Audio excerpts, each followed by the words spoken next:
Hey time travelers, I'm going to be doing a RAM video showing you how to overclock your RAM. This actually comes from a request from a viewer on the channel by the name of Doll Power Nation. That's what their handle is. And they commented asking how to do this because they bought some G.Skill 3200 megahertz memory. First thing you want to do, if you don't have the package from the memory you got, there's another way to do it in Windows, and I'm going to show that in a minute. And it says on the package 3600 megahertz, but you also want to look at a couple of other numbers. Well, really the cast latency.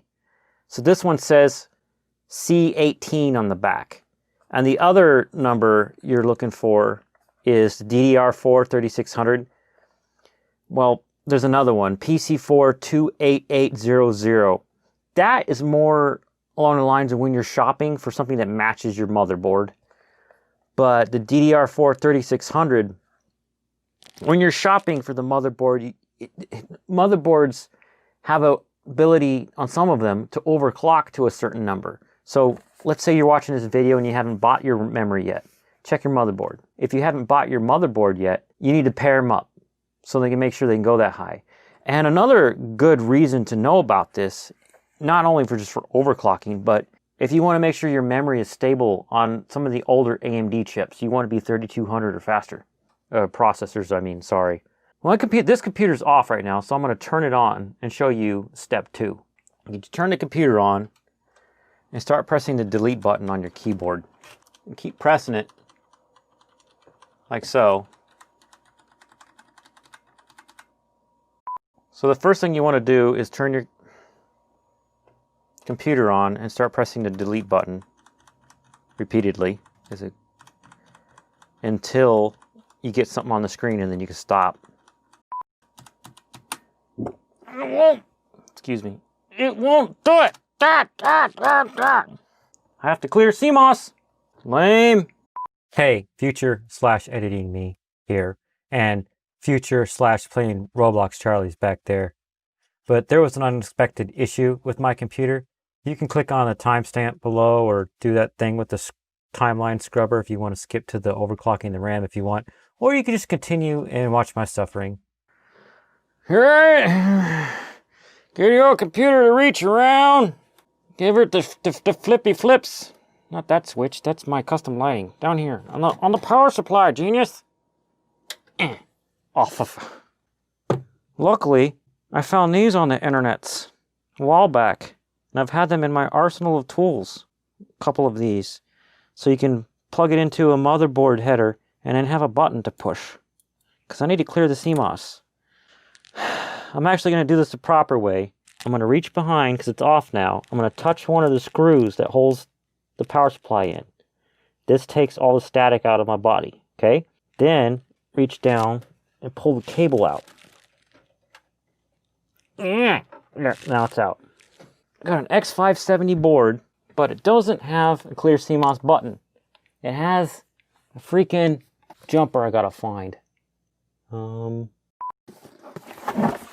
My kingdom for a clear CMOS button. Motherboard manual. B-roll, because reasons. Blah, blah, blah, blah, blah. JBAT1, page 24. What? Oh, it's in Durkemikfnuken. Other language. Other page 24 in English. Use jumper cap. It's freaking! I'm trying not to get mad at MSI right now because it is freaking above my freaking graphics card. It's not a joking matter, MSI. This is not my smile face. Unplug the thing. This is a lesson learned that if I ever get a motherboard that doesn't have a clear CMOS button, to go ahead and install this button ahead of time before I put all my stuff in there. Because reasons! You know what? I'm going to put chapter things below so you can skip to after I clear the CMOS and I'm trying to boot this thing up.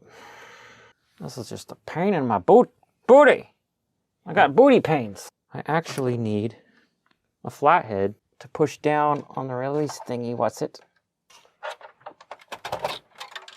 Okay.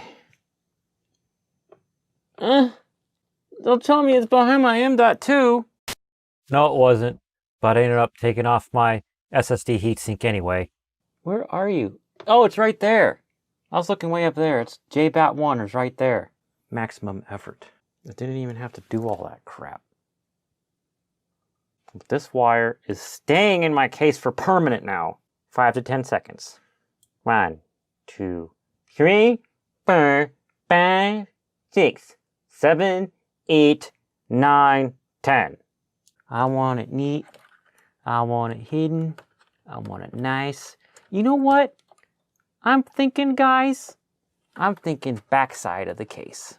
Come here, gimbal phone. Film my progress. Where is it? Oh, there it is. Come on through to the other side.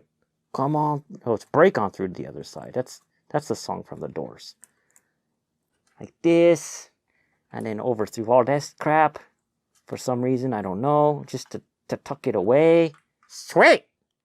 I have my own CMOS cleary button thingies. By the way, I'm trying out a temperature sensor on my SSD. No, that would not cause this issue. Shut up! That doesn't make any logical sense. Just get subscribed if you want to see me test this with this weird heatsink. I have an issue with this because it doesn't actually touch the SSD at all. So get subscribed, blah, blah, blah. Luckily for me, on the same page with what I was reading for the clear CMOS button was the easy debug LEDs. And so I looked at my motherboard to see which one was turned on, and it's the one saying, boot, indicates the booting device is not detected or failed. Then I realized I have been tinkering with the SSD. So I reseated it, which is just taking it out and put it back in. But I digress. You hit the power button, you immediately start tapping delete button on the keyboard right away. Sometimes you have a BIOS screen that comes up, and it'll say press delete at the bottom or at the top, and telling you when it's a good time to press delete. So let's see what we can find here. Focus. All right, that's good focus. Where did I find it before? Oh, it's up here at advanced. Advanced. So fancy. Okay. F7. Advanced. Oh, there we go. Settings. System status. Oh, I gotta set the times. What sort of time is this? It is 12:32 a.m. Damn, Robert. Staying up late. Power management setup. Here's something I have to do every time I clear my CMOS. Turn this back on. Where is it? Where's my wake on LAN? Oh, wake up event setup. By BIOS. PCI device. This is the one. Now I have wake on LAN. See, the thing is, when you buy your RAM, it's actually running at the standard for that architecture. At this point, I was actually getting delirious, so I'll be jumping in to clarify some things. In order to lock 3600 megahertz on this motherboard, I had to go to overclock and then SCLK frequency and then choose DDR4 3600. I had researched and found that quality RAM that is DDR4 CAS latency 18, that is 3200 or 3600, can do CAS latency 16 in most cases. The lower the CAS number, the better. It's basically how long does it take for each cycle of doing something on your memory. Without getting more detailed, that's enough to know about that. There is an advanced DRAM configuration menu in some motherboards where you could set the timings yourself. The timings you see here are what were set after I did the automatic what's it thingy called Memory Try It. And this is where I changed my timings to get them tighter. I went all the way down to the end and went down up until I saw 3600 because somebody online said I could run a 16, this one, the 16, 19, 19, 19. I hit enter. And you see that it has it down there as the option you chose. See? I chose it. And now F10 to save. And then yes. Enter. There's my CAS latency, 1700 megahertz. So actually, I'm running at the right speed, 3600 megahertz, but that's 1800 right there. So you multiply that times 2 because I have DRAM, dual random access memory or whatever it is. And it's really awesome that I got the 16 cast latency. Which reminds me, that TV out there is actually hooked up to a receiver that's hooked up to 2 different computers. And one of them I used to have overclocked. We should like, you know, go check that out. So you can see how that BIOS menu looks like. FYI, both my media center and my server have the same model motherboard. I'll give you the rundown of what happened. I started with my media center PC. If you don't have a box for your RAM, do like I did here. What I did was load CPU-Z to get the model number of my RAM. So on my media center, it was KHX1600C10D3, and I Googled it. Then I found the data sheet from the manufacturer and I wrote down the numbers. DDR3 1600. I need a pen and a paper. DDR3-1600CL10.